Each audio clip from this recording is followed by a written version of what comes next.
নমস্কার, জয়গুরু চ্যানেলে আপনাদের স্বাগত। আশা করি সবাই ভালো আছেন। আজকে আমরা জানব জগন্নাথ দেবের রথযাত্রার দড়ি টানতে এত ব্যাকুল হন কেন ভক্তরা, এর পিছনে কি রহস্য লুকিয়ে আছে জেনে নিন। জগন্নাথ দেবের রথের দড়ি একবার ছুঁতে কেন আকুল হন ভক্তরা, জানুন কি ফল মেলে এই রশি টানলে।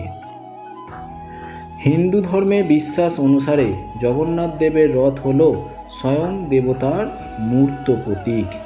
তাই রথের সামনে রাস্তার উপরই ষষ্ঠাঙ্গে লুটিয়ে পড়ে প্রণাম করেন বহু মানুষ।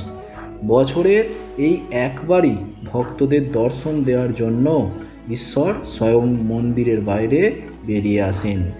পুরী হোক বা মাহেশ অথবা কলকাতার ইস্কনের রথ, একবার তার দড়ি স্পর্শ করতেই সর্বত্র ব্যাকুল থাকেন ভক্তরা।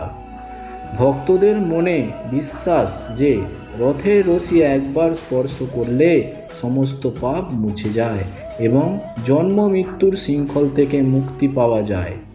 অর্থাৎ মনে করা হয় যে ব্যক্তি রথের দড়ি টানার সুযোগ পান তাকে পুনর্জন্মের কষ্ট পেতে হয় না।